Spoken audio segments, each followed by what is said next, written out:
ಸ್ಮಶಾನಕ್ಕೆ ಹೋಗಿ ಬಂದ ನಂತರ ಈ 4 ಕೆಲಸವನ್ನು ಕಡ್ಡಾಯವಾಗಿ ಮಾಡಲೇಬೇಕು. ಸ್ಮಶಾನದಿಂದ ಬಂದ ನಂತರ ಅಥವಾ ಅಂತ್ಯಕ್ರಿಯೆಯನ್ನು ಮುಗಿಸಿ ಮನೆಗೆ ಹಿಂದಿರುಗಿದ ನಂತರ ದೇಹ ಮತ್ತು ಮನಸ್ಸನ್ನು ಶುದ್ಧಗೊಳಿಸಿಕೊಳ್ಳಬೇಕು. ಸ್ಮಶಾನದಿಂದ ಹಿಂದಿರುಗಿ ಮನೆಗೆ ಬಂದ ನಂತರ ಯಾವ ಕೆಲಸವನ್ನು ಕಡ್ಡಾಯವಾಗಿ ಮಾಡಬೇಕು?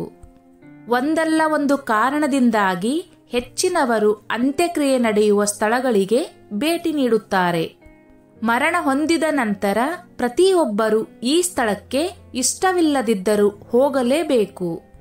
ಯಾವುದೇ ಓರ್ವ ಮರಣ ಹೊಂದಿದ್ದ ವ್ಯಕ್ತಿಯ ಅಂತ್ಯಕ್ರಿಯೆ ಅಥವಾ ಅಂತ್ಯ ಸಂಸ್ಕಾರ ನಡೆದ ನಂತರ ಅಲ್ಲಿ ಸೇರಿದವರು ಅವರವರ ಮನೆಗಳಿಗೆ ಹಿಂದಿರುಗುತ್ತಾರೆ. ಈ ಸಮಯದಲ್ಲಿ ನಾವು ಕೆಲವೊಂದು ವಿಚಾರಗಳನ್ನು ಗಮನದಲ್ಲಿಟ್ಟುಕೊಳ್ಳಬೇಕಾಗಿದ್ದು ನಮ್ಮೆಲ್ಲರ ಕರ್ತವ್ಯವಾಗಿದೆ. ಆದರೆ ಅಂತ್ಯಕ್ರಿಯೆ ನಡೆಸಿ ಮನೆಗೆ ಬಂದಾಗ ಕೆಲವು ವಿಚಾರಗಳನ್ನು ಗಮನದಲ್ಲಿಟ್ಟುಕೊಳ್ಳಬೇಕು. ಅಂತ್ಯಕ್ರಿಯೆ ನಡೆಸಿ ಮನೆಗೆ ಬಂದಾಗ ನಾವು ಯಾವೆಲ್ಲ 4 ವಿಚಾರಗಳನ್ನು ಗಮನದಲ್ಲಿಟ್ಟುಕೊಳ್ಳಬೇಕು? 1. ಯಾರನ್ನು ಮುಟ್ಟದಿರಿ.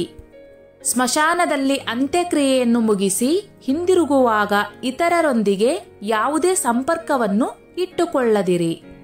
ನೀವು ಅಂತ್ಯಕ್ರಿಯೆ ಮುಗಿಸಿ ಹಿಂದಿರುಗಿ ಬರುವಾಗ ಎಲ್ಲಿಯೂ ವಿನಾಕಾರಣ ನಿಲ್ಲಬೇಡಿ. ಯಾರೊಂದಿಗೂ ಮಾತನಾಡಬೇಡಿ ಅಥವಾ ಯಾರನ್ನು ಸ್ಪರ್ಶಿಸಬೇಡಿ.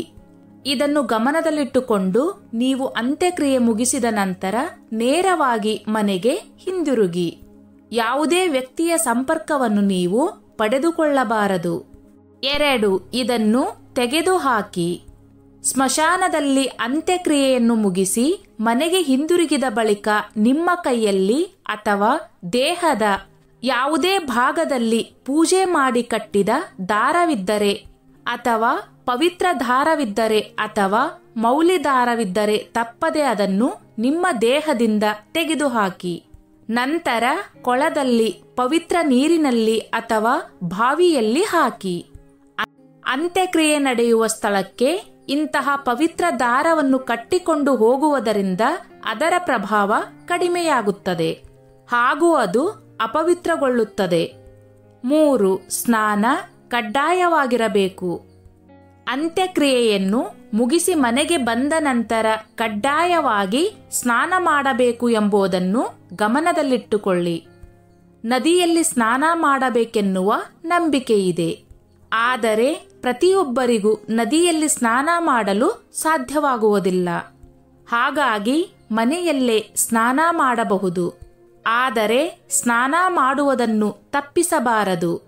ಯಾಕೆಂದರೆ ಅಂತ್ಯಕ್ರಿಯೆ ನಡೆಯುತ್ತಿರುವ ಸ್ಥಳಕ್ಕೆ ಹೋಗುವುದರಿಂದ ಅಥವಾ ಅಂತ್ಯಕ್ರಿಯೆಯಲ್ಲಿ ಪಾಲ್ಗೊಳ್ಳುವುದರಿಂದ ದೇಹವು ಅಶುದ್ಧವಾಗಿರುತ್ತದೆ. ಅದನ್ನು ಶುದ್ಧೀಕರಿಸುವುದಕ್ಕಾಗಿ ಸ್ನಾನ ಮಾಡುವುದು ತುಂಬಾನೇ ಮುಖ್ಯ. 4. ಮಂತ್ರವನ್ನು ಪಠಿಸಿ. ಸ್ಮಶಾನದಲ್ಲಿ ಅಂತ್ಯಕ್ರಿಯೆಯನ್ನು ಮುಗಿಸಿ ಬಂದ ನಂತರ ಸ್ನಾನ ಮಾಡಿ ಶುದ್ಧರಾಗಿ. ಬಳಿಕ ನಿಮಗೆ ಸಮಯವಿದ್ದರೆ ನೀವು ದೇವರ ಮಂತ್ರಗಳನ್ನು ಪಠಿಸಿ. ದೇವರ ಮಂತ್ರಗಳನ್ನು ಪಠಿಸಲು ಸಾಧ್ಯವಾಗದೇ ಇದ್ದರೆ ದೇವರ ನಾಮಸ್ಮರಣೆ ಮಾಡಿ. ಸ್ಮಶಾನಕ್ಕೆ ಹೋಗಿ ಬಂದ ನಂತರ ಅಥವಾ ಅಂತ್ಯಕ್ರಿಯೆಯನ್ನು ಮಾಡಿ ಬಂದ ನಂತರ ಈ ಮೇಲಿನ 4 ಕೆಲಸಗಳನ್ನು ತಪ್ಪದೆ ಮಾಡಬೇಕು. ಇದು ನಿಮ್ಮನ್ನು ದೈಹಿಕವಾಗಿ ಮತ್ತು ಮಾನಸಿಕವಾಗಿ ಶುದ್ಧಗೊಳಿಸುತ್ತದೆ. ಸ್ನೇಹಿತರೆ, ಈ ನನ್ನ ಮಾಹಿತಿ ನಿಮಗೆ ಇಷ್ಟವಾಗಿದ್ದಲ್ಲಿ ದಯವಿಟ್ಟು ಶೇರ್ ಮಾಡಿ, ಲೈಕ್ ಮಾಡಿ ಮತ್ತು ಸಬ್ಸ್ಕ್ರೈಬ್ ಮಾಡಿ.